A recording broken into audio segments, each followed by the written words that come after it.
Assalamualaikum warahmatullahi wabarakatuh. Alhamdulillah rabbil wa bihi nasta'in ala alihi washabihi.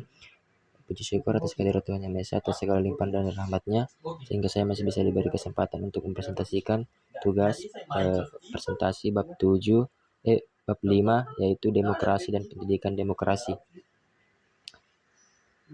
Yang pertama, hakikat demokrasi dan demokratisasi.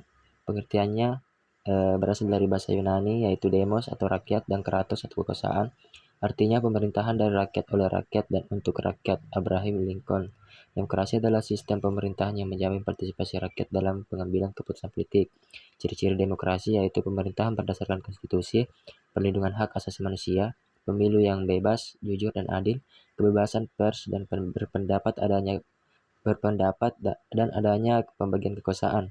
Demokratisasi yaitu proses menuju ke masyarakat yang demokratis, melibatkan penguatan partisipasi rakyat, transparansi dan akuntabilitas pemerintahan. Demokratisasi mencakup pendidikan politik, reformasi hukum, dan pemantapan institusi demokrasi. Demokrasi di Indonesia. Sejarah perkembangan demokrasi 1945 sampai 1959. Demokrasi parlementer atau liberal. Banyak pergantian kabinet, partai politik dominan kurang stabil. 1959 sampai 1965.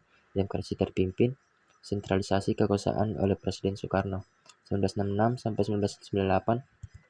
Demokrasi Pancasila atau Orde Baru. Stabilitas politik ditekankan, tapi kebebasan sipil dibatasi. 1998 atau sampai sekarang. Demokrasi reformasi, desentralisasi, pemilu langsung, kebebasan pers, penguatan lembaga demokrasi. Tantangan demokrasi Indonesia: yang pertama, politik uang atau money politics. 2, oligarki politik. 3, kurangnya penduduk politik rakyat. Dan yang terakhir, polarisasi media dan hoax. Adapun sistem politik demokrasi. Pengertian sistem politik yaitu mekanisme pengambilan keputusan politik dan interaksi antara lembaga negara, rakyat, dan partai politik dalam menjalankan pemerintahan. Sistem politik demokrasi Indonesia berdasarkan Undang-Undang Dasar Negara Republik Indonesia 1945 dan Pancasila menekankan: yang pertama, kedaulatan di tangan rakyat. Kedua, pemilu sebagai sarana partisipasi rakyat. Yang ketiga, prinsip check up dan balance antar lembaga atau eksekutif, legislatif, yudikatif. Adapun unsur-unsur sistem politik demokrasi: yang pertama, rakyat untuk pemilik kedaulatan, partai politik untuk penghubung rakyat dan pemerintah, pemilu untuk mekanisme memilih wakil rakyat yang pemimpin. Yang keempat, lembaga negara untuk melaksanakan fungsi legislatif, eksekutif, dan yudikatif. Dan yang terakhir, pers bebas dan LSM untuk kontrol sosial terhadap kebijakan.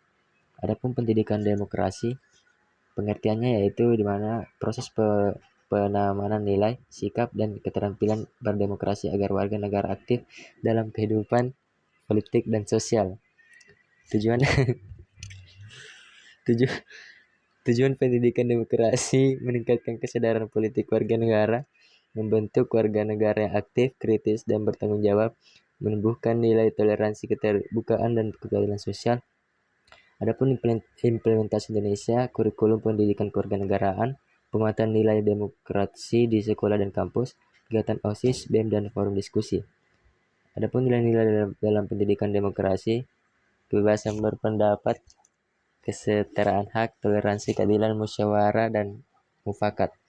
Pada kesimpulannya, pada bab 5 ini yaitu demokrasi adalah sistem pemerintahan yang menempatkan rakyat sebagai pemegang kedaulatan dengan prinsip partisipasi, kebebasan, dan keadilan. Di Indonesia, demokrasi telah berkembang melalui berbagai fase sejarah dan kini diperkuat melalui sistem politik berdasarkan Pancasila serta pendidikan demokrasi untuk membentuk warga negara aktif, kritis, dan bertanggung jawab dalam kehidupan berbangsa dan negara. Terima kasih. Itu saja yang mungkin bisa sampaikan pada presentasi bab 5 ini. Lebih dan kurangnya mohon dimaafkan. Saya akhiri dengan ucapan wabillahi taufiq wal hidayah. Wassalamualaikum warahmatullahi wabarakatuh.